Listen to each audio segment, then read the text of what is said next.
of the photo restoration project, you must have the directions open next to you as you're working on this, because of the fact that it gives you specific directions step by step how to deal with each layer, and it also gives you the code of the colors that you're going to need.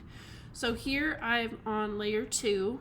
It's actually layer 3 because I separated Abraham Lincoln in this example, but we can go ahead and delete that so it looks more like the one that you have. So this is my layer 2. I've named it skin, and then my blend mode is actually up here. It says normal when you first start, and then if you come down to color, it'll make it look like the opacity is thinner, but it's not really dealing with the opacity of the color. It's just dealing with the way that the color is interacting with the photograph. After I've changed the color mode, I'm going to go ahead and choose my color.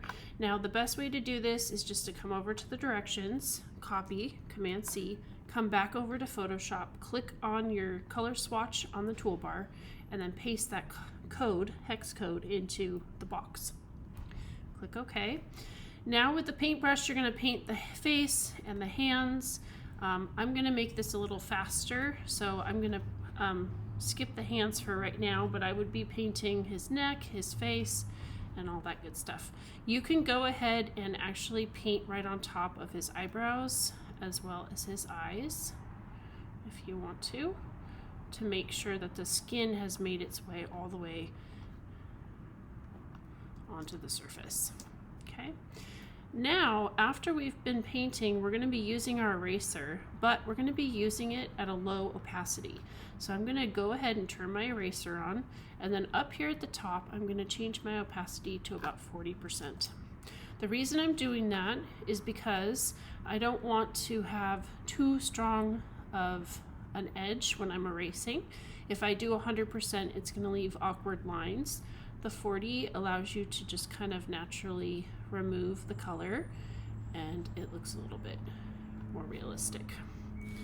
If you find that you need to go even lower than 40, that's totally fine also.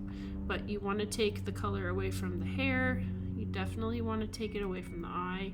I'm using the brackets next to the P on my keyboard.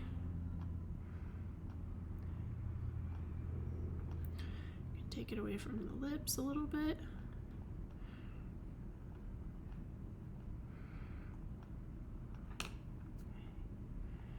Take it away from the edge of his hair. And then I would clean up the hands too if I had painted the hands.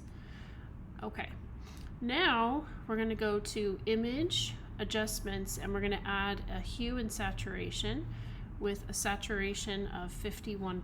So you're going to go up to Image, go to Adjustments, go to Hue and Saturation, and the saturation number is going to be -51.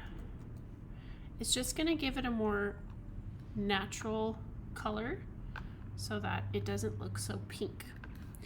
All right, for layer 3, we're going to go ahead and make a new layer. We're going to call this Suit, and go through the same exact process. Color mode, or blend mode, will be on color, and then we're going to choose the following color. So I'm going to choose my code here, copy, come back, and then paste. This is for the suit, not the vest, so make sure that you keep the vest and the suit separated.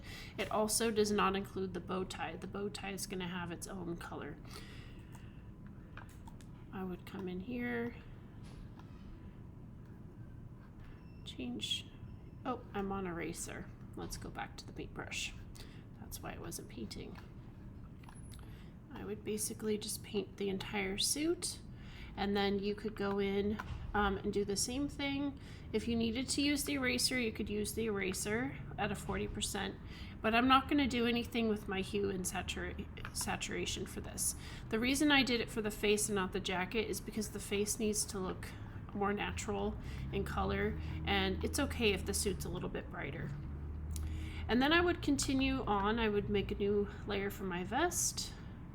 I would make one for the bow tie, make one for the armrest.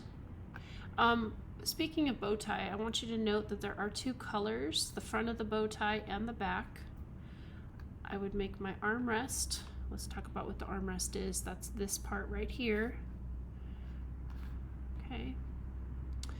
And then we have the actual chair itself. We have the seat cover, which is what he's sitting on. And then we have, of course, our background. So you need to go in and add a background to Abraham Lincoln. And that would be this area right here.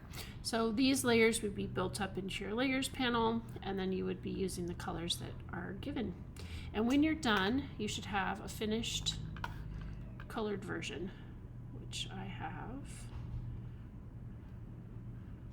I do not have here.